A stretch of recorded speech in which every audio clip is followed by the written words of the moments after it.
कलाइगाव दालाय बर' थुनलाइ आफादनि सनाथि मायथाइ फालिथायनि गाहाय खुन्थिया गायसनदों।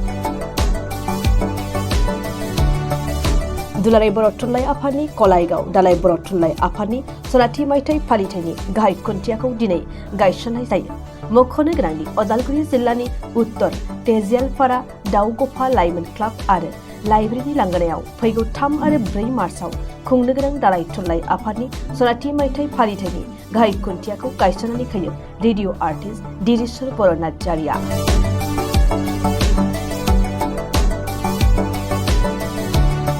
दिनै बे गाहाय खुन्थिया गायसननाय हाबाफारियाव तेजियालपारा बारिपारा आरो बाथियाबारि गामिनि रायजो राजाफोरजों लोगोसे अदालगुरि जिल्लानि फरायसालिफोरनि बारग' नायदिंगिरि नबिन चन्द्र बर', आजिरा मोननाय फोरोंगिरि नरेन बर', कमलाकान्त बर', पदराम बर' आरो माखासे गागि सुबुंफ्रा बाहागो लादों।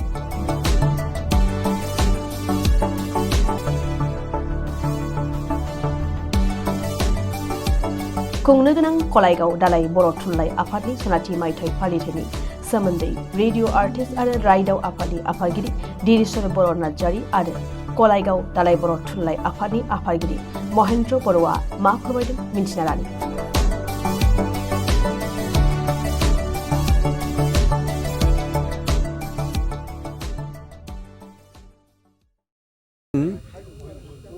कलाइगाव ओनसोलाव बर' राव आरो थुनलाइनि जौगाखांनाय दावगाखांनायखौ साननानै 1971 मायथाइयावनो बर' थुनलाइ आफादखौ गायसननायमोन आरो बेबायदियै जों थुनलाइ आफादनि गेजेरजों जायनि थाखाय जोंनि मोनसे थांखिया जानायमोन जे कलाइगाव ओनसोलाव बर' राव थुनलाइखौ जौगाहोनाय। बिनि थाखाय जों 71आवनो जों गंदु प्राइमारि स्कुलाव बर' बिजोंखौ सोनायमोन आरो 72 निफ्राय माने रेगुलार जि इडुकेसन इयार बे इडुकेसन इयारनिफ्राय बे जागायजेननायमोन।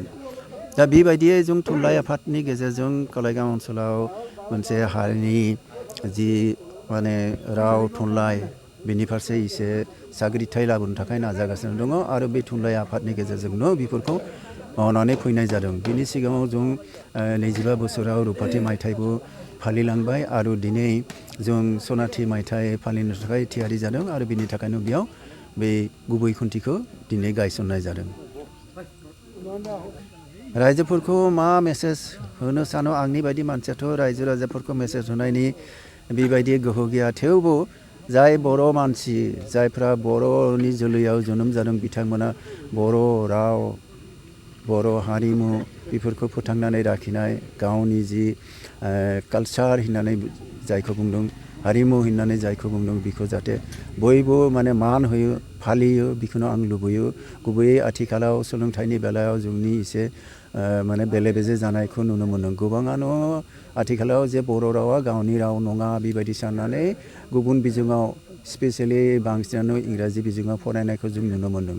दा इंराजि बिजोङाव फरायनानै बिसोर बेसेबां मोजां जागोन बेखौ मिथिया, नाथाय आं बे मोनसे बाथ्राखौ मिथिनो हायो जे उन्दै उन्दै गथ'फोरखौ जुदि इंराजि बिजोङाव होनाय जायो, इंराजि बिजोङाव होनायनि लोगो लोगो बिसोरनि मेन्टेल स्ट्रेसआ एसे बारा जायो। मानोना बिसोर सोदोबखौ सोलोंनांगौ, इंराजि रावखौ सोलोंनांगौ, बिनि उनाव माने फराय जि आयदा बेफोरखौबो सोलोंनो एबा मिथिनो गोनां जायो। बेबायदियाव बिसोर मोननै रोखोमै मेन्टेल स्ट्रेसखौ मोननायखौ आं नुनो मोन्दों आरो बिनिफ्राय हयथ' मोजांनिख्रुइ गाज्रि जानायनि जि खाबु बे बारा थायो नामा बेबायदि आं सानो। बेनि थाखाय गासैबो रायजो राजाया गाव गावनि फिसाफोरखौ हारिनि राव थुनलाइ बेखौ रैखा खालामनायनि जुनै गाव गावनि गथ'फोरखौ बिमा बिजोंजों फरायब्ला आं साबसिन हामगोन होननानै सानो आरो आं बेखौसो लुबैयो। रादाबगिरि नोंथांमोननिसिम कलाइगाव गुदि बर' थुनलाइ आफादनि जा 50 बोसोरारि सनाथि मायथाइ बे सनाथि मायथाइखौ खुंनो थाखाय जों मार्च दाननि 3 आरो 4 मार्चनि 2024 मायथाइयाव जों सा तेजियालपारा झार गामि होननानै बुङो बेयाव दाउगाफु लाइमोन क्लाब एन्ड लाइब्रेरिनि लांगोनायाव साननैनि हाबाफारिजों खुंफुंनो थि खालामनाय जादों। दा दिनै बे मोनसे जोंनि थाखाय कलाइगाव हालामनि थाखाय जारिमिनारि मोनसे खुंथाय। बे खुंथाया जाहाथे मोजाङै जों खुंफुंनो हायो बे ओनसोलनि गुदि बर' थुनलाइ आफादखौ गायसननायनिफ्राय जानाखि जोंनि कालाइगाव हालामनि बर' सुबुंफोरा गावनि हारिमु धोरोमखौबो एसे सोलायदोंमोन एबा गाननाय जोमनाय बायदि बिथिङाव जों सोलायनाय नुबोदोंमोन। खिन्थु बर' थुनलाइ गायसननायनिफ्राय बर' बिजोंखौ गायसननायनिफ्राय फरायनो लानायनिफ्राय बर' राव थुनलाइ आरो हारिमुखौबो सोलायनानै गावनि हारिमुखौ सिबिनो हमबाय आरो बायदि जोंनि बर'नि आफादफोर जानाय लोगो लोगो जोंनि बे हालामनि मानसिफोरा गावनि राव हारिमु धोरोमखौ लानानै दिनैनि बेलायाव जों नुनो मोनदों जोबोद मोजां जाबोनो हमदों बा हारिखौ लानानै जों आवगायबोनो हादों। बेखायनो दिनैनि बे जा साननैनि हाबाफारिजों 3 आरो 2 मार्च खालाराव खुंफुंनो आवगायबोदों बेवहाय जाहाथे कालाइगाव हालामनि बयबो रायजो राजाफोरा लैहोर लैहोर फैनानै बेवहाय बाहागो लायो बेखौ जों कालाइगाव गुदि बर' थुनलाइ आफाद आरो सनाथि मायथाइ खुंथाइ बानजाय आफादनिफ्राय बिथांमोननिसिम खावलायहरनाय जाबाय। गोजोन्थों।